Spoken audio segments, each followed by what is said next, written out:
नमस्कार बच्चों, आज हम चर्चा करेंगे उस ऊर्जावान नेता की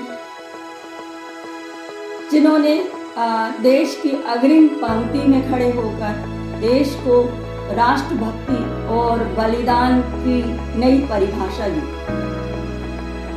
वे थे सुभाष चंद्र बोस, जिनका जन्म 23 जनवरी 1897 कटक उड़ीसा राज्य में हुआ था। उनके पिता का नाम जानकीनाथ बोस और माता का नाम प्रभावती देवी था। उन्होंने बचपन में प्रारंभिक शिक्षा 1909 में रेवेन्शा कॉलेजिएट स्कूल से प्राप्त की थी और 1915 में इंटरमीडिएट परीक्षा उन्होंने जब पास की, उसके बाद 1919 में उनके पिता की इच्छा के लिए वे ICS बनने इंग्लैंड चले गए। वहाँ भी ICS की परीक्षा उन्होंने मेरिट में चौथे स्थान पर आकर पास की, लेकिन देशभक्ति की प्रेरणा से ओतप्रोत व्यक्तित्व अंग्रेजों की गुलामी वाली उस नौकरी को कैसे स्वीकार करता और वो उस ICS के पद को त्याग कर विदेश से भारत चले आए। भारत में आकर 1921 में गांधी जी से मिले। उन दिनों गांधी जी के असहयोग आंदोलन चल रहा था, उसमें वो जाकर वहाँ शिरकत की उन्होंने और वहाँ देश की आज़ादी में वे लड़ गए। 1922 में कांग्रेस के अंतर्गत स्वराज पार्टी की स्थापना हुई। वहाँ दास बाबू अध्यक्ष और सुभाष को नगर पालिका का कार्यकारी अधिकारी बनाया गया। इन्होंने उस समय कलकत्ता में नगर पालिका में कार्य करने का सारा तरीका ही बदल डाला। सुभाष जल्दी देश के एक महत्वपूर्ण युवा नेता बन गए। उनकी कार्यशैली लोगों को पसंद आने लगी और वो युवा नेता बन गए।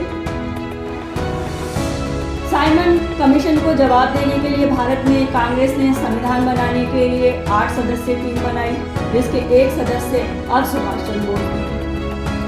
26 जनवरी 1931 को कोलकाता में राष्ट्रीय ध्वज फहराकर सुभाष ने एक विशाल मोर्चा खड़ा कर दिया और उस विशाल मोर्चे का नेतृत्व किया। तो अंग्रेजों ने जब जबरदस्त भीड़ को देखा तो उन्होंने सुभाष के उस भीड़ भरे आंदोलन पर लाठियां चलाई और सुभाष को जेल भेज दिया। अपने सार्वजनिक जीवन में सुभाष को 11 बार कारावास हुआ। 1930 में सुभाष जब कारावास से नहीं थे तब चुनाव द्वारा उन्हें कोलकाता का महापौर चुन लिया गया और अंग्रेज उन्हें इस कारण ज़्यादा दिन जेल में न रख सके और उन्हें रिहा करना पड़ा।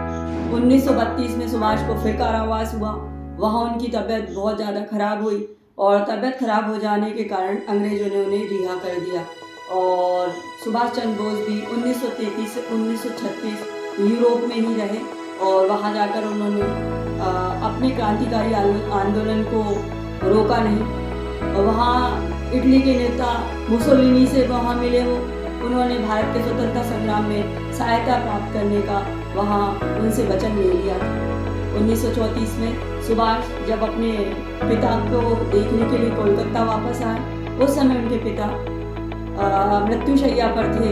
अंग्रेजों ने फिर से उन्हें गिरफ्तार कर लिया और उन्हें कई दिनों तक जेल में रखकर प्रताड़ना भी दी।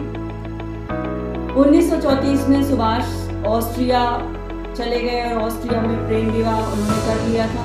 1938 में वे कांग्रेस के जो अधिवेशन हुआ वहाँ गांधी जी ने कांग्रेस के अध्यक्ष पद के लिए सुभाष चंद्र बोस को अब चुन लिया, लेकिन वहाँ पर निरंतर दूसरे नेताओं के साथ उनका विचार मिल नहीं रहा था। इस कारण 1939 में पट्टाभी सीतारामैया को कांग्रेस का नया अध्यक्ष चुन लिया गया और सुभाष चंद्र बोस को कांग्रेस के अध्यक्ष पद से इस्तीफा देना पड़ा। 3 मई 1939 में फॉरवर्ड ब्लॉक की स्थापना की गई।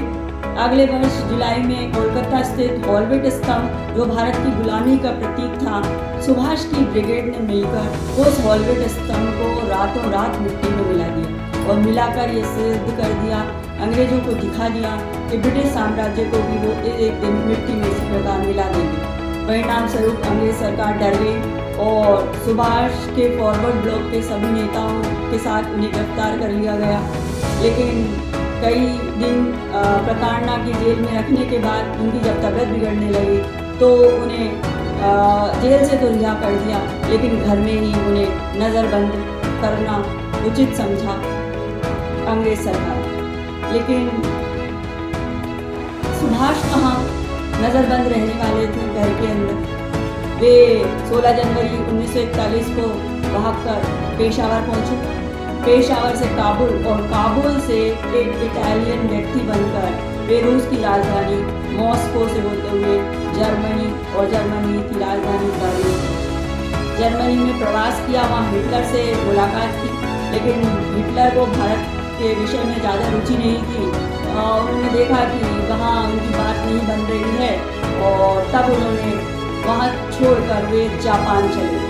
21 अक्टूबर 1943 में नेताजी ने सिंगापुर में आज़ाद हिंद फौज के प्रधान सेनापति वहाँ जाकर वे बन गए और आज़ाद हिंद फौज में जापानी सेना ने अंग्रेजों की फौज से पकड़े हुए भारतीय युद्ध बंदियों को उस आज़ाद हिंद फौज में भर्ती कर लिया था। वहाँ उन्होंने नारा दिया, तुम मुझे खून दो, मैं तुम्हें आज़ादी दूंगा। 6 जुलाई 1944 यानी 1944 में आज़ाद हिंद रेडियो पर अपने भाषण से उन्होंने देशवासियों को संबोधित किया और कहा कि मैं आज़ाद हिंद फौज के द्वारा इस देश को आज़ाद करने के लिए लगा हुआ हूँ और मैं आज़ाद हिंद फौज के द्वारा इस देश को आज़ाद करवा लूँगी।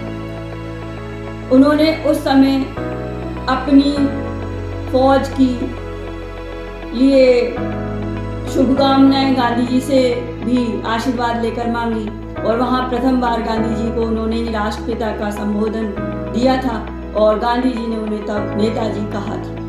18 अगस्त 1945 को वो देश के लिए संघर्ष करते करते अचानक खबर आई कि नेताजी का विमान दुर्घटनाग्रस्त हो गया है और नेताजी अब हमारे बीच में नहीं। देश की आज़ादी के लिए पूरा जीवन समर्पण कर देने वाला ऐसा व्यक्तित्व शायद ही किसी ने देखा हो इस देश में। अपना उद्देश्य उन्होंने जीवन जीने का, देश की आज़ादी को बनाया। उनके जीवन परिचय को कुछ पंक्तियों में इस तरीके से पिरोया गोपाल प्रसाद व्यास की कुछ पंक्तियां हैं कि वह खून कहो किस मतलब का जिसमें उबाल का नाम नहीं, वह खून कहो किस मतलब का जो आ सके देश के काम नहीं, वह खून कहो किस मतलब का जिसमें जीवन न रवानी है, जो परवश होकर बहता वो खून नहीं बस पानी है। उस दिन लोगों ने सही सही आज़ादी की कीमत पहचानी थी जिस दिन सुभाष ने बर्मा में मांगी कुर्बानी थी। बोले स्वतंत्रता के खातिर बलिदान तुम्हें करना होगा, तुम बहुत जी चुके लेकिन अब तुम्हें मरना होगा। उन्होंने कहा आज़ादी के चरणों में जो जयमाल चढ़ाई जाएगी वह सुनो तुम्हारे शीशों के फूलों से गूंथी जाएगी।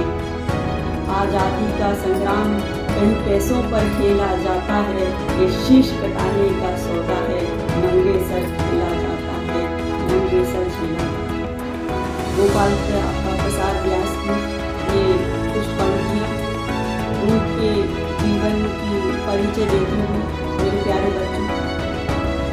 ये एक बहुत बड़ी कविता है, कुछ पंक्तियाँ ही मैंने इस कविता की ली हैं, लेकिन हम इस पंक्तियों से जान पाएंगे कि किस प्रकार से सुभाष चंद्र बोस ने अपने जीवन को जिया होगा और किस तरीके से वे ऊर्जावान रहे होंगे। देश की आज़ादी को उन्होंने कैसे अपने खून में बसाया होगा और खून में कैसे उबाल मारता होगा जब उनकी बात को देश की जनता सुनती हो।